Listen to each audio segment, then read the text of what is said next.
خطاب کے لیے میں دعویٰ دیتا ہوں فضیلت الشیخ حضرت مولانا محترم جناب عبدالشکور فائق صاحب حفظہ اللہ تعالی، مدرس جامع اسماعیل البخاری، کہ وہ بخاری شریف کی آخری حدیث پر مختصر وقت میں اپنا خطاب اظہار فرمائیں۔ حضرت مولانا عبدالشکور فائق صاحب۔ نحمدہ ونصلی ونسلم علی رسولہ الکریم، اما بعد فاعوذ باللہ السمیع العلیم من الشیطان الرجیم من ہمزہ ونفخہ ونفثہ۔ میرے عزیز دوستو، بھائیوں اور بزرگوں،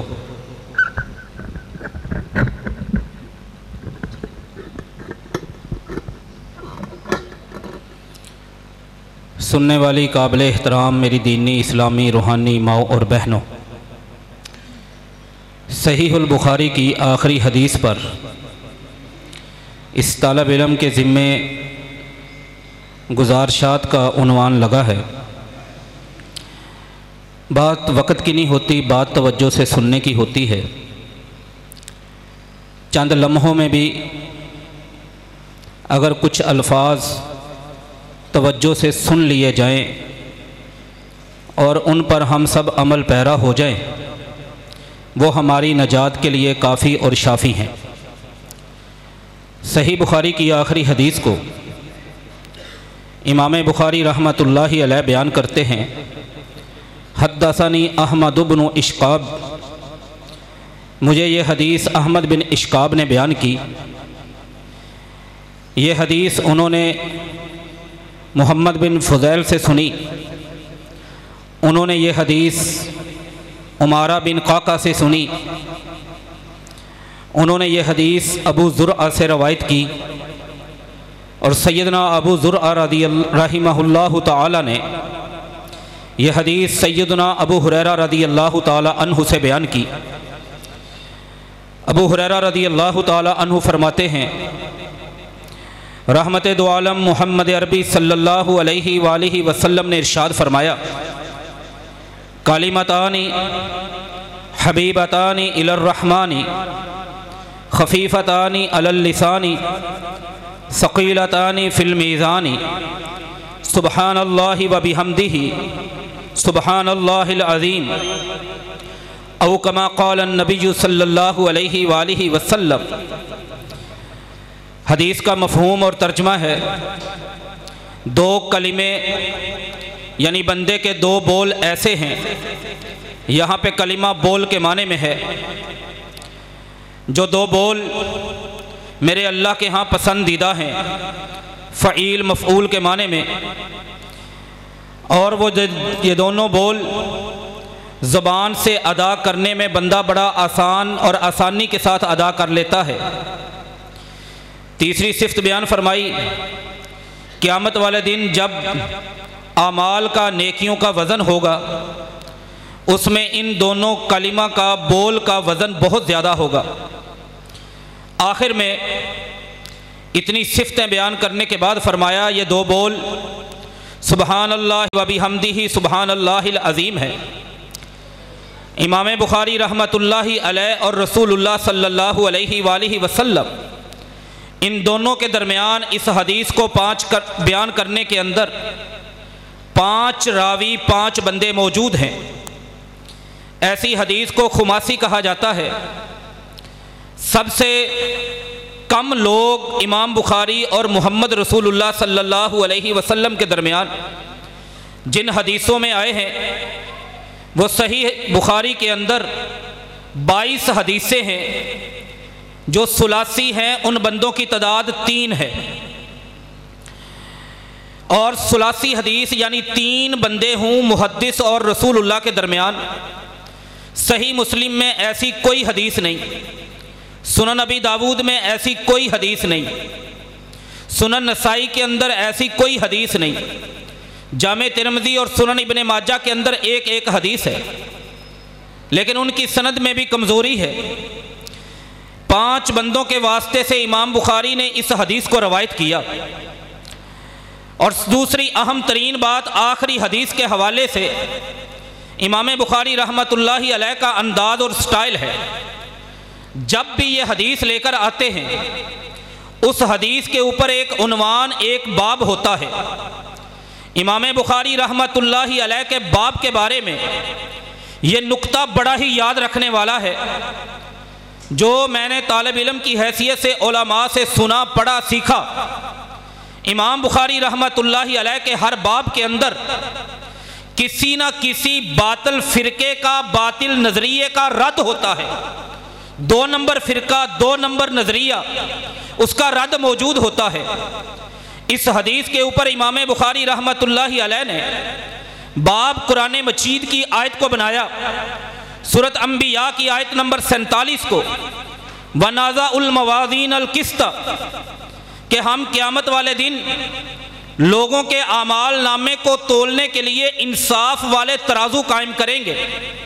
کچھ لوگوں کا نظریہ یہ تھا کہ یہ بات عقل میں فٹ نہیں ہوتی، بندے کے اعمال کو تولا جائے گا، بندے کی نیکیوں کو تولا جائے گا۔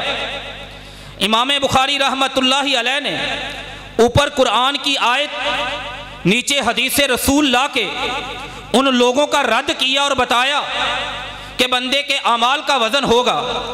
اعمال کا وزن کس طرح سے ہوگا؟ اعمال کے وزن کے بارے میں 4 طریقے قرآن و سنت کے اندر ملتے ہیں ہمیں۔ ایک طریقہ یہ ہے کہ جس چیز پر نیکی ہماری لکھی جائے گی اس چیز کو تولا جائے گا۔ اس کی دلیل صحیح حدیث جامع ترمذی کے اندر 2639 نمبر پر اس بندے کا لمبا واقعہ ہے جس کا صرف کلمہ نیکی ہوگی اور ایک کارڈ کے اوپر اسے لکھا گیا ہوگا۔ گناہوں کے 99 رجسٹر جہاں تک نظر جائے گی گناہ ہے، لیکن یہ ایک کاغذ کا ٹکڑا نیکیوں والے پلڑے میں آ کے سارے گناہوں کو ہلکا کر دے گا۔ دوسرا طریقہ، جو نیکی کی ہے، نیکی والا عمل کیا ہے، بعض دفعہ اگر اللہ کے راستے میں خرچ کیا، وہی پیسے لا کے انہی کا وزن کر لیا جائے گا۔ اس کی دلیل مصنف ابن ابی شیبہ میں 9813 نمبر حدیث ہے۔ عبداللہ بن مسعود رضی اللہ تعالیٰ عنہ سے روایت، ایک بندہ 60 سال کانا یعبد ربہ 60 سنتن، 60 سال اللہ کی عبادت کرتا رہا۔ کسی عورت پہ نظر پڑی، دل میں بدکاری کے خیال آئے، پھر بدکاری میں مبتلا ہوا اور کچھ راتیں 6 راتیں بدکاری میں گزر گئی۔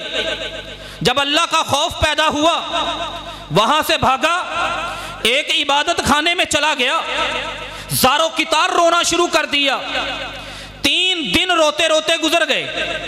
کسی دینے والے نے اُتِیَ بِرَغِیفٍ، ایک چھوٹی سی روٹی اس کے ہاتھ میں رکھی، بھوک زوروں کی لگی ہے، جان نکلنے والی ہے، روٹی کھانے کے لیے توڑی، دائیں طرف سے کسی نے روٹی مانگ لی، بائیں طرف کوئی روٹی کا طلبگار بیٹھا ہے، روٹی کو 2 حصوں میں تقسیم کیا، آدھی اسے دے دی، آدھی اسے دے دی۔ عبداللہ ابن مسعود رضی اللہ تعالی عنہ فرماتے ہیں، کل قیامت والے دن جب اس بندے کے اعمال کا وزن ہوگا، اس کا جو گناہ ہے 60 سال کی نیکیوں کو لے ڈوبے گا، اس کے بعد اللہ کے راستے میں دی ہوئی روٹی اس کے نیکیوں والے پلڑے میں رکھ دی جائے گی۔ اس کے وزن سے اس کی بدیاں، اس کی برائیاں ختم ہو جائیں گی۔ 2 طریقے ہو گئے اعمال نیکیوں کے وزن کے۔ تیسرا طریقہ، وہ مومن جس نے نیکیاں کی ہیں اس کو اعمال نامے میں اس کا وزن کیا جائے گا۔ اس کی دلیل مسند احمد ابن حنبل میں 920 نمبر حدیث ہے۔ عبداللہ بن مسعود رضی اللہ تعالی عنہ آقا علیہ السلام کی مسواک اتارنے کے لیے پیلو کے درخت پہ چڑھے، صحابہ نیچے کھڑے ہیں۔ علی بن ابی طالب رضی اللہ تعالی عنہ کہتے ہیں، فَذَاهِكُ مِن دِقَّةِ سَاقَيْهِ، ابن مسعود کی پنڈلیاں بڑی باریک باریک تھی۔ دیکھ کے صحابہ نے ہنسنا شروع کر دیا۔ میرے نبی محمد صلی اللہ علیہ وآلہ وسلم نے پوچھا مما تضحکون، ہنسنے کی وجہ کیا ہے؟ فرمایا من دقتی ساقیہ، اللہ کے رسول پنڈلیاں دیکھیں بڑی پتلی ہیں۔ فرمایا اللہ کی قسم یہ پتلی پنڈلیاں کل قیامت والے دن جب نیکیوں کا وزن ہوگا میزان کے اندر، ترازو کے اندر، لَإِنَّهُمَا أَثْقَلُ مِنْ أُحُدٍ، احد پہاڑ کا وزن کم ہوگا، عبداللہ بن مسعود کی پنڈلیوں کا وزن زیادہ ہوگا، اور بعض دفعہ نیکی کو ہی اس کا وزن کر لیا جائے گا۔ بات عقل میں آئے نہ آئے، حدیث سے محبت یہ ہے، امتی ہونے کا مطلب یہ ہے بندہ کہے میرے پیغمبر کا فرمان آ گیا، اب میری سر آنکھوں پر ہے، برادری کا، مسلک کا اور معاشرے کا، دوسرے لوگوں کا رویہ کچھ بھی ہو، حدیث کے اوپر بندہ کہے کہ میرے سامنے پیغمبر کی سنت ہے، میں ایمان لے آیا۔ یہ انداز میرے رب نے اپنے نبی کے امتیوں سے مانگا ہے۔ مستدرک حاکم میں 4407 نمبر حدیث ہے، کئی بندے فرتد ناس ممن آمنو، جو پیغمبر پر ایمان لائے تھے ان میں سے کئی بندے مرتد ہو گئے، ایمان سے ہاتھ دھو بیٹھے۔ وجہ کیا ہے؟ بتانے والے نے بتایا کہ محمد کہتے ہیں صلی اللہ علیہ وآلہ وسلم، اسری بہ اللیلۃ، آج کی رات انہیں سیر کرائی گئی، من المسجد الحرام الی المسجد الاقصی، مسجد حرام سے مسجد اقصی تک۔ کئی لوگ اپنا ایمان توڑ بیٹھے، ایمان سے ہاتھ دھو بیٹھے۔ کچھ بندوں نے کہا ایسے نہیں، وہ دوڑے سیدنا ابو بکر صدیق رضی اللہ تعالی عنہ کے پاس، اے ابو بکر آپ کو پتا ہے آپ کے صحابی نے، آپ کے ساتھی نے کیا کہا ہے؟ ما لک من صاحبک، کیا کہا ہے؟ کہنے لگے کہ اس کا کہنا ہے اسری بہ اللیلۃ من المسجد الحرام الی المسجد الاقصی، آج کی ایک رات کے اندر مسجد حرام سے مسجد اقصی تک اسے سیر کروائی گئی ہے۔ فَأَصْبَحَ، صبح ہوئی ہے، وَهُوَ بِمَكَّةَ، وہ دوبارہ مکہ میں موجود ہے۔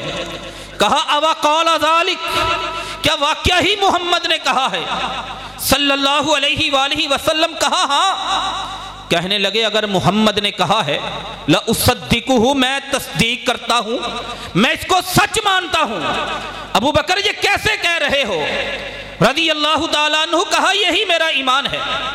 ماں جی عائشہ رضی اللہ تعالیٰ عنہ کہتی ہیں سمی حین ذالک، اس وقت لوگوں نے ابو بکر رضی اللہ تعالیٰ عنہ کو صدیق کا لقب دیا۔ عقل میں بات آئے نہ آئے کہ میری نیکیوں کا وزن ہونا ہے، ایمان کا تقاضا یہ ہے، محبت کا دستور یہ ہے، امتی ہونے کا حق یہ ہے، میں کہوں میرے پیغمبر کا فرمان ہے، میں نے ماننا ہی ماننا ہے۔ یہ مسئلہ اس حدیث سے امام بخاری نے نکالا رحمت اللہ علیہ۔ اب اہم ترین بات آخری حدیث کے اندر سبق کیا ہے کہ یہ دو کلمے سبحان اللہ و بحمدہ و سبحان اللہ العظیم، واو کے ساتھ بھی واو کے بغیر بھی، ان کے بارے میں کہا گیا میرے رب کو بڑے پیارے ہیں، ان کے بارے میں کہا گیا زبان سے پڑھنے آسان ہیں، ان کے بارے میں کہا گیا کہ نیکیوں کے وزن کے اندر ان کا وزن زیادہ ہے۔ کتنا پڑھتے ہیں آپ؟ ایک دن ابو ذر غفاری، حدیث بڑی سننے والی ہے، جندب بن جنادہ ان کا نام ہے، رضی اللہ تعالی عنہ میرے نبی صلی اللہ علیہ وآلہ وسلم کے پاس آئے۔ یہ سمجھیے گا بچے بھی اور بڑے بھی، سننے والی میری مائیں اور بہنیں بھی، یہ نقطہ بڑا قیمتی ہے۔ یہ امام بخاری رحمت اللہ علیہ کی صحیح بخاری کی آخری حدیث، اور یہاں پہ بات عرض کروں، یہ امام بخاری رحمت اللہ علیہ نے جب حدیث سنی تھی نا، اس وقت امام بخاری کی عمر صرف اور صرف 23 سال تھی، جوانی میں یہ حدیث سنی تھی، اور صحیح بخاری کے آخر میں لکھا ہے احمد بن اشقاب جس راوی سے امام بخاری نے یہ حدیث سنی وہ 217 ہجری میں وفات پا گئے تھے۔ حدیث بیان کر رہا تھا، ابو ذر غفاری آئے نبی کریم صلی اللہ علیہ وآلہ وسلم کے پاس، رشتہ محبت کا ہے، رشتہ پیار کا ہے۔ اللہ کے رسول صلی اللہ علیہ وسلم آج ایک سوال بتائیں، حدیث جامع ترمذی کے اندر، اور بڑی کمال کی حدیث 3593 نمبر پر، پوچھو ابو ذر کیا پوچھنا ہے؟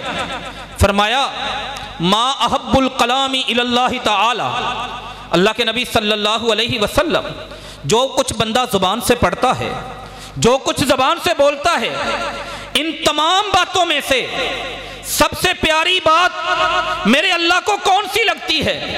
کہا ابو ذر رضی اللہ تعالی عنہ مصطفاہ لملائکتہ، سب سے پیارا کلام میرے اللہ کو وہ لگتا ہے جو کلام اللہ نے فرشتوں کے لیے چنا ہے۔ کہنے لگے اللہ کے رسول صلی اللہ علیہ وسلم میرا سوال وہیں کے وہیں کھڑا ہے، اب مجھے کیا پتا اللہ نے فرشتوں کے لیے کیا چنا ہے؟ میرے نبی نے فرمایا ابو ذر رضی اللہ تعالی عنہ اصطفاہ لملائکتہ سبحان اللہ و بحمدہ، صحیح بخاری کی آخری حدیث میں آئے ہوئے یہ لفظ سبحان اللہ و بحمدہ، یہ الفاظ میرے اللہ نے اپنے فرشتوں کو چن کے دیے ہیں کہ میرے فرشتوں یہی پڑھتے رہو۔ اگر ہم پڑھنا شروع کر دیں تو یہ کتنا عظیم عمل ہے، یہ وہ کلمے ہیں جو اللہ نے فرشتوں کو چن کے دیے، اگر مجھے اور آپ کو پڑھنے نصیب ہو جائیں بڑی سعادت کی بات ہے۔ اگلی حدیث سبحان اللہ و بحمدہ کے بارے میں، بڑی کمال کی حدیث، یہ بھی جامع ترمذی میں 2691 نمبر پر آتی ہے یہ حدیث۔ رسول اللہ صلی اللہ مسلم شریف کے اندر بھی میرے نبی محمد صلی اللہ علیہ وآلہ وسلم نے سبحان اللہ و بحمدہ کے بارے میں کہا کہ یہ وہ کلام ہے جس کلام کو جو بندہ پڑھ لے غفر لہ من خطایاہ، اس کے سارے گناہ بخش دیے جاتے ہیں۔ وَإِن كَانَتْ مِثْلَ زَبَدِ الْبَحْرِ، کوئی بندہ کراچی گیا ہو، کلفٹن پہ کھڑے ہو کے اس نے سمندر کا نظارہ کیا ہو، اس کی چوڑائی، اس کی لمبائی، اس کی گہرائی، پانی کی وسعت کوئی اندازہ نہیں، کوئی شعور نہیں، کوئی احساس نہیں کتنا ہے۔ فرمایا جتنا اس سمندر کا پانی ہے، اس پانی کے اوپر آنے والی جھاگ ہے، اگر اتنے بندے کے گناہ ہوں اور بندہ ایک دن کے اندر فی یوم 100 مرہ 100 مرتبہ پڑھ لے سبحان اللہ و بحمدہ، اللہ سمندر کے جھاگ کے برابر اس کے گناہوں وہ بخش دیتا ہے۔ اور کعبے کے رب کی قسم، میں نے پہلی مرتبہ، میں ایک طالب علم ہوں بڑا ادنا سا، میرے استاد محترم موجود ہیں جن سے ہم نے سیکھا، جب میں نے یہ حدیث پہلی مرتبہ پڑھی جو حدیث میں سنانے لگا ہوں، میں پتہ نہیں کتنی دیر اس حدیث کو سوچتا رہ گیا کہ کیا کمال کی حدیث ہے۔ کتنا ٹائم ہوتا ہے ہمارے پاس نماز پڑھنے کے لیے، ہم نکلے مسجد میں آتے آتے، کتنا اللہ تعالیٰ نے ہمیں موقع دیا ہے، بازار میں کھڑے ہیں، کسی چیز کے انتظار میں کھڑے ہیں، کسی بندے نے ٹائم دیا اس کے انتظار میں کھڑے ہیں، حدیث سنیے۔ میں یقین سے کہتا ہوں شاید ایسی حدیث کبھی نہ سنی ہو، یہ حدیث طبرانی کبیر میں آتی ہے، سونے جیسی سند ہے اس حدیث کی، صحیح سند سے مروی یہ حدیث، اور طبرانی کبیر کے اندر اس حدیث کا نمبر 7795 نمبر پر ہے۔ میرے نبی محمد صلی اللہ علیہ وآلہ وسلم نے اس حدیث کے بارے میں الفاظ کیا ہیں آقا علیہ السلام کے؟ فرمایا من حالہ اللیل ان یقابدہ، بندے کا دل تڑپتا ہے کہ میں رات کو اٹھ کے تہجد پڑھوں، میں وضو کروں نیند چھوڑ کے، میں مصلی پہ چلا جاؤں، اپنا سر اللہ کے سامنے رکھ دوں، میں رونا شروع کر دوں، میں اپنے رب کو مناؤں تہجد پڑھ کے، نفل پڑھ کے، لیکن من حالہ ان یقابدہ من اللیل، ہمت نہیں پڑتی، جسم ساتھ نہیں دیتا، نیند نہیں چھوڑی جاتی، بستر سے نہیں اٹھا جاتا، وضو نہیں کیا جاتا، آرام سے بندہ باہر نہیں نکل پاتا، اٹھنا اسے بڑا مشکل لگتا ہے۔ وَمَن بَخِلَ بِالْمَالِ أَن يُنْفِقَهُ، فرمایا دنیا کے اندر کوئی بندہ ہو اس کا دل کرتا ہے رب کے راستے میں خرچ کر دوں، مسجدیں بنا دوں، مدرسے بنا دوں، دین کے طالب علموں پہ خرچ کروں، لیکن مال سے پیار بڑا ہے، جیب سے نوٹ باہر نہیں آتے، بینک سے پیسے باہر نہیں نکلتے۔ میرے نبی صلی اللہ علیہ وآلہ وسلم نے فرمایا وَمَنْ جَابُنَا عَنِ الْعَدُوِّ أَنْ يُقَاتِلَهُ، فرمایا تیسرے نمبر پر وہ لوگ جو جہاد کرنا چاہتے ہیں، جہاد سے بڑا پیار ہے۔ علماء سے جہاد کی فضیلتیں سنی، شہادت کے رتبے سنے، گردن کٹانے کا ثواب سنا، بخشش کے پروانے سنے، جنت کی سندیں سنی۔ وہ جہاد کرنا چاہتے ہیں لیکن گھر سے نہیں نکلا جاتا، دل کے اندر خوف بیٹھ گیا ہے، بزدلی آ گئی ہے، بندہ تہجد پڑھنا چاہتا ہے، پڑھی نہیں جاتی، بندہ خرچ کرنا چاہتا ہے، پیسے نہیں نکلتے، بندہ جہاد کرنا چاہتا ہے، بزدلی نہیں جان چھوڑتی۔ میرے نبی محمد صلی اللہ علیہ وآلہ وسلم نے فرمایا اگر کوئی بندہ یہ تینوں کام کرنا چاہتا ہے یا اس کام کے برابر ثواب لینا چاہتا ہے، میرا حکم یہ ہے فَلْيُكْثِرْ أَن يَقُولَ سُبْحَانَ اللَّهِ وَبِحَمْدِهِ، وہ ہر روز بہت زیادہ اپنی زبان سے سبحان اللہ وبحمدہ پڑھنا شروع کر دے۔ اس کے تینوں مسئلے، تہجد پڑھے بغیر تہجد کا ثواب اللہ اسے دے دے گا، جہاد کیے بغیر مجاہد کا ثواب اللہ اس کے کھاتے میں لکھوا دے گا، مال خرچ کیے بغیر اللہ سخی ہونے کا ثواب اس کے کھاتے میں لکھوا دے گا۔ میرے نبی صلی اللہ علیہ وسلم نے یہ حدیث بیان کی، صحابہ کے چہرے کو دیکھا، 7795 نمبر حدیث طبرانی کبیر میں، صحابہ کے چہرے کو دیکھا، رونق نہیں نظر آئی، رنگ نہیں نظر آیا۔ ہمارے تو خطیب سارا زور لگاتے ہیں نا سبحان اللہ کہہ دو سبحان اللہ، وہ شاید بندوں کے اندر گرم جوشی نہیں نظر آئی۔ اگلے جملہ جو اس حدیث کے اندر سبحان اللہ وبحمدہ، اس کی فضیلت میں میرے پیغمبر نے ارشاد فرمایا وہ بڑے کمال کا ہے۔ فرمایا لوگوں یاد رکھنا سبحان اللہ وبحمدہ پڑھنا، فَإِنَّهَا أَحَبُّ إِلَى اللَّهِ تَعَالَى مِنْ جَبَلِ ذَهَبٍ وَفِضَّةٍ يُنْفَقَانِ فِي سَبِيلِ اللَّهِ۔ فرمایا ایک بندے کے پاس ایک پہاڑ سونے کا ہو، ایک پہاڑ چاندی کا ہو۔ سونا اور چاندی لوگوں کے پاس تولوں میں ہوتا ہے، ماچھوں میں ہوتا ہے، رتیوں میں ہوتا ہے، کلوں میں نہیں ہوتا، پہاڑوں کی شکل میں نہیں ہوتا۔ لیکن میرے آقا نے فرمایا محمد رسول اللہ صلی اللہ علیہ وآلہ وسلم نے فرمایا بندے کے پاس دو پہاڑ، ایک پہاڑ سونے کا، ایک پہاڑ چاندی کا، وہ دونوں پہاڑ A to Z، 1 to all، الف سے لے کے یا تک ٹوٹل اللہ کے راستے میں خرچ کر دے، اتنا ثواب نہیں ملے گا جتنا ثواب اس بندے کو سبحان اللہ وبحمدہ پڑھنے پہ ملے گا، سبحان اللہ وبحمدہ ہی پڑھنے پہ ملے گا۔ یہ امام بخاری رحمت اللہ علیہ کی صحیح بخاری اس کی آخری حدیث میں آئے ہوئے کلمے، وہاں پہ سبحان اللہ العظیم کے لفظ بھی ہیں، لیکن اس حدیث میں صرف پہلے ٹکڑے کی فضیلت۔ اور اگلی بات میں عرض کروں، قرآن مجید کے اندر 8 آیتیں ہیں جن آیتوں کے اندر اللہ کریم نے اپنے آخری نبی محمد رسول اللہ صلی اللہ علیہ وآلہ وسلم ان کو حکم دیا اے میرے نبی سبحان اللہ پڑھا کرو، سبحان اللہ پڑھنے کا حکم دیا۔ اور سبحان اللہ وبحمدہ ہی ایک جگہ پہ ان الفاظ کے ساتھ فسبح بحمد ربک، وہاں پہ سبحان کے ساتھ حمد کے بھی لفظ ہیں۔ اور ایک بڑا قیمتی، کئی بندے ان کی ساری پلاننگ بینک میں پیسے جمع کروائے، پلاٹ خرید لیا، کسی جگہ پہ انویسٹمنٹ کر دی، بندے سے پوچھیں مقصد کیا ہے؟ آپ نے پلاٹ خریدا کلونی میں، کہتا ہے مشکل وقت میں کام آئے گا۔ بینک پہ پیسے جمع کیے، کیوں؟ کہتے ہیں مشکل وقت میں کام آئے گا۔ وہ الگ سے اولاد سے چرا کے، ورثاء سے چرا کے سرمایہ محفوظ کرتے ہیں۔ پوچھے کیوں؟ بابا جی کہتے ہیں مشکل وقت میں کام آئے گا۔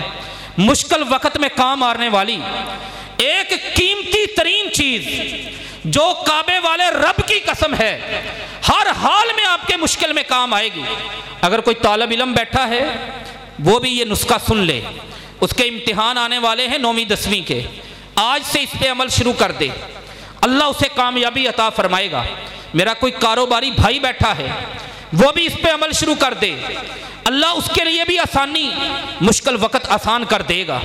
اگر کوئی اور بیٹھا ہے اپنے شعبے کے اندر اپنی مشکلیں آسان کرنا چاہتا ہے، مصیبتوں سے نکلنا چاہتا ہے، امام بخاری رحمت اللہ علیہ کی صحیح بخاری کی آخری حدیث، اس پہ عمل شروع کر دیں، اللہ مشکلیں آسان کرے گا۔ دلیل کیا ہے؟ قرآن مجید پارہ نمبر 23 سورۃ صافات، اللہ تعالیٰ یونس علیہ السلام کا واقعہ بیان کرتے ہیں۔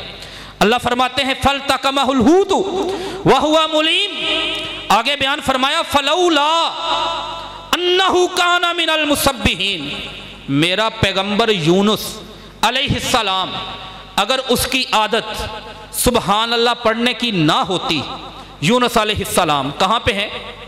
مچھلی کے پیٹ میں، کائنات کی سب سے خطرناک جیل ہے، وکیل کوئی نہیں یونس علیہ السلام کا، مقدمہ لڑنے والا، ان کی سفارش کرنے والا کوئی نہیں، گھر والوں کو نہیں پتا کہ یہ شخصیت کس جگہ پہ قید ہے، میرا اللہ فرماتا ہے مچھلی کا پیٹ یونس علیہ السلام کے لیے حوالات ہے، جیل خانہ ہے، وہاں سے نکلے کیسے؟ فرمایا فَلَوْلَا أَنَّهُ كَانَ مِنَ الْمُسَبِّحِينَ، اگر یونس علیہ السلام کے اندر یہ والی صفت نہ ہوتی کہ وہ سبحان اللہ پڑھنے والے بندے تھے، لَلَبِثَ فِي بَطْنِهِ إِلَى يَوْمِ يُبْعَثُونَ، قیامت آ جاتی اور یونس علیہ السلام مچھلی کے پیٹ سے باہر نہ نکلتے۔ اب جو یونس علیہ السلام مچھلی کے پیٹ سے باہر آئے ہیں، بچہ جانتا ہے وہ کیا پڑھا تھا؟ لا الہ الا انت سبحانک انی کنت من الظالمین۔ لیکن یہ بھی قرآن ہے، یہ بھی قرآن کی آیت ہے۔ یہاں پہ اللہ فرماتے ہیں یونس علیہ السلام مچھلی کے پیٹ سے باہر کیسے آئے، کہ ان کی صفت کیا تھی؟ من المسبحین، وہ سبحان اللہ پڑھنے والے تھے، تسبیح کرنے والے تھے، اللہ کو سبحان اللہ بڑا پسند ہے۔ اور یہی صحیح بخاری کی آخری حدیث کے اندر سبق ہے۔ قرآن مجید کے اندر اللہ نے سورتوں کو شروع کیا، 6 سورتیں ہیں جو اللہ تعالیٰ نے سبحا یسبحو سبح سبحان اللہ سے شروع کی۔ سورۃ اسراء سبحان الذی اسرا، اللہ تعالیٰ نے اسی لفظ سے شروع کی۔ سورۃ حشر سبح للہ ما فی السماوات و ما فی الارض، اسی کلمے سے سبحان سے شروع کی، یعنی اسی سے نکلنے والا کلمہ۔ آگے جا کے سورۃ صف، سورۃ جمعہ، سورۃ تغابن، سورہ حدید، سبح اسم ربک الاعلی، اللہ کو اتنا پسند ہے یہ سبحان الذی اسرا تسبیح پڑھنا۔ فرمایا اگر یونس علیہ السلام اب ان دونوں باتوں کو لا الہ الا انت سبحانک یہ پڑھا تھا جب مچھلی کے پیٹ میں گئے، اور جو سبحان اللہ پڑھنے والی عادت تھی وہ ان کی مفسرین کہتے ہیں، علماء کہتے ہیں وہ زندگی کے پچھلے حصے میں تھی، زندگی کے پیچھے وہ سبحان اللہ پڑھتے تھے، تو اس سبحان اللہ کی برکت سے جب آگے مشکل آئی، اس سبحان اللہ کی برکت سے آنے والی مشکل کو اللہ نے آسان کر دیا۔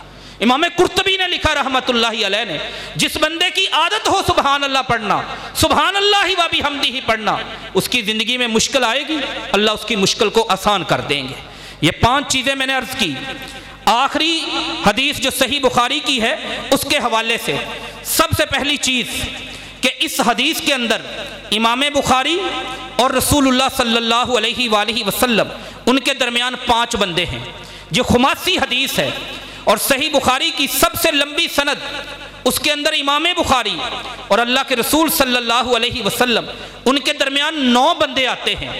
اس حدیث کو تسائی حدیث کہا جاتا ہے، جاجوج ماجوج کے بارے میں ہے، اور وہ حدیثیں جن کے اندر 3 بندے آتے ہیں وہ 22 حدیثیں ہیں۔ دوسری بات میں نے عرض کی، امام بخاری صحیح بخاری کے اندر جب بھی باب قائم کرتے ہیں اس سے کسی نہ کسی فرقے کا 2 نمبر نظریے کا رد کرتے ہیں۔ یہاں پر بھی انہوں نے رد کیا ہے، اور رد کیا ہے؟ جو بندے انکار کرتے تھے کہ نیکیوں کو تولا نہیں جائے گا، تیسری چیز اس حدیث کے تناظر میں جو ہم نے سنی وہ یہ ہے کہ اعمال کو بھی تولا جائے گا، نیکی کرنے والے بندے کو بھی تولا جائے گا، جس پہ نیکی لکھی ہوئی ہے اس کو بھی تولا جائے گا، نیکی کے اندر جس چیز کو خرچ کیا ہے بعد مقام میں اس کو بھی تولا جائے گا۔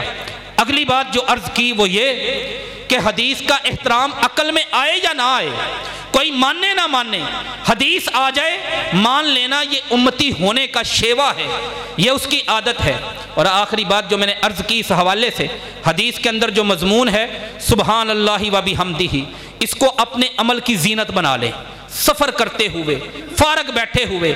کلمے بڑے آسان ہیں، زبان سے پڑھنے آسان ہیں، لیکن اعمال نامے کے اندر وزن بہت زیادہ ہے۔